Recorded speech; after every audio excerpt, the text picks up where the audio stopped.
আজ থেকে প্রায় ৩,৫০০ বছর আগের কথা। তখন পৃথিবী আজকের মতো আলো ঝলমলে ছিল না। রাত নামলেই আকাশ ভরা নক্ষত্র ছিল মানুষের একমাত্র প্রদীপ। বিশাল মরুভূমি, পাহাড়, নদী আর ছোট ছোট রাজ্য মিলিয়ে গড়ে উঠেছিল এক ভিন্ন পৃথিবী। মানুষ প্রকৃতির উপর নির্ভর করেই বেঁচে থাকত।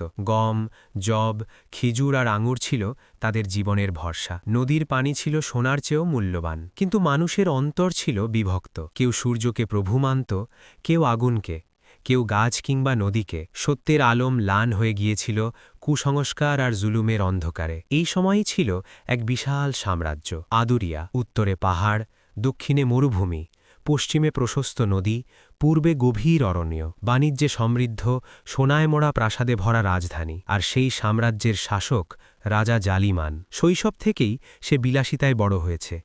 তার চারপাশে ছিল চাটুকারদের ভিড়। তারা বলতো, আপনি জন্মগত রাজা, আপনার ইচ্ছাই সত্য। ধীরে ধীরে তার অন্তরে জন্ম নিল এক ভয়ঙ্কর রোগ, অহংকার। সে ঘোষণা দিত, আমার অনুমতি ছাড়া এ রাজ্যে পাখিও উড়তে পারে না। জীবন মৃত্যু আমার হাতে। প্রজারা ভয়ে নত হতো, কিন্তু অন্তরে কান্না লুকিয়ে রাখত। কৃষকদের ফসল কেড়ে নেওয়া হতো। গরিবেরা শুকনো রুটি আর পানি দিয়ে দিন কাটাত, আর প্রাসাদে প্রতিদিন ভোজ সভা বসত।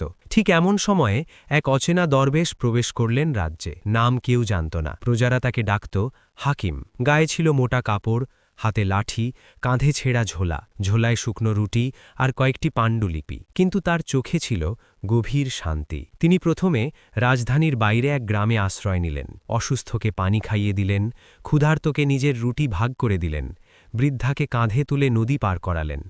মানুষ তার চারপাশে জড়ো হতে লাগল। তারা জিজ্ঞেস করল, হাকিম, আমরা এত কষ্টে কেন? তিনি বললেন, কারণ তোমরা আসল রাজাকে ভুলে গেছ।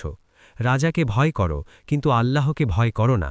যতদিন সত্যে ফিরবে না, ততদিন জুলুম চলবে। তার কথা আগুনের মতো ছড়িয়ে পড়ল বাজারে, খেতে, কাফেলার মাঝে। খবর পৌঁছালো প্রাসাদে। রাজা জালিমান ক্রুদ্ধ ভয়ে দরবেশকে ডেকে পাঠাল। 10 স্তরের প্রহরা পেরিয়ে দরবেশ প্রবেশ করলেন সোনায় মোড়া দরবারে। রাজা সিংহাসনে বসে বিদ্রূপ করে বলল, তুমি সেই দরবেশ? তুমি বলছো আমি আসল রাজা নই? হাকিম শান্ত কণ্ঠে বললেন, হ্যাঁ, আসল রাজা আল্লাহ, আপনি তারই সৃষ্টি। দরবার নিস্তব্ধ। রাজা গর্জে উঠল, আমি এক ইশারায় শত মানুষ হত্যা করতে পারি। হাকিম বললেন, মৃত্যু দিতে পারেন, কিন্তু মৃত্যু ঠেকাতে পারেন? আত্মার মালিক আপনি নন। এক মুহূর্তের জন্য রাজার অন্তর কেঁপে উঠল, কিন্তু অহংকার তাকে কঠোর করল। সে দরবেশকে বের করে দিতে আদেশ দিল। দরবেশ আকাশের দিকে হাত তুলে দোয়া করলেন, হে আল্লাহ, যদি এ রাজার অন্তরে কল্যাণ থাকে তাকে হেদায়েত দাও, না হলে তোমার বান্দাদের মুক্তি দাও। এরপর শুরু হলো অদ্ভুত পরিবর্তন। আকাশ কালো হয়ে গেল, নদী শুকিয়ে এলো, ফসল নষ্ট হল, পশুরা মরতে লাগল, বাজারে খাদ্য সংকট। প্রজারা কাঁদতে কাঁদতে হাকিমের কাছে এলো, আমরা ভুল করেছি, আল্লাহকে ভুলে গিয়েছিলাম। হাকিম বললেন, তওবা করো, সৎ পথে ফেরো, জুলুমকে সমর্থন করো না। রাজা তখনও বলছিল, আমার ধন ভাণ্ডার আছে, আমি অক্ষত। কিন্তু সেই রাতেই ভয়ঙ্কর ঝড় এলো। বজ্রপাত প্রাসাদের মিনার ভেঙে ফেলল। আগুন ছড়িয়ে পড়ল সোনার দেয়ালে। সৈন্যরা পালিয়ে গেল। রাজা সিংহাসনে বসেই বুঝল সে অসহায়।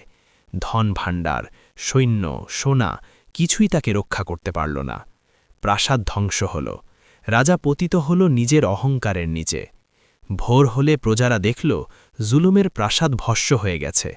দরবেশ বললেন, শিক্ষা নাও, ক্ষমতা অস্থায়ী, আল্লাহর ন্যায় চিরস্থায়ী। মানুষ কাঁদল, তওবা করল, নতুন করে জীবন শুরু করল। বাজারে সততা ফিরল, কৃষকের ঘরে ফসল ফিরল, শিশুদের মুখে হাসি ফুটল। হাকিম একদিন নিঃশব্দে পাহাড়ের দিকে রওনা দিলেন। পেছনে রেখে গেলেন শিক্ষা, অহংকার ধ্বংস ডেকে আনে, সত্য ও ন্যায় কখনো হারায় না। আল্লাহই একমাত্র আসল রাজা। আপনি কি সত্যের পথে চলার জন্য প্রস্তুত? ভিডিওটি ভালো লাগলে লাইক দিন, কমেন্টে আপনার মতামত জানান, আর নতুন গল্পের জন্য সাবস্ক্রাইব করুন। আল্লাহ আপনাদের রক্ষা করুন।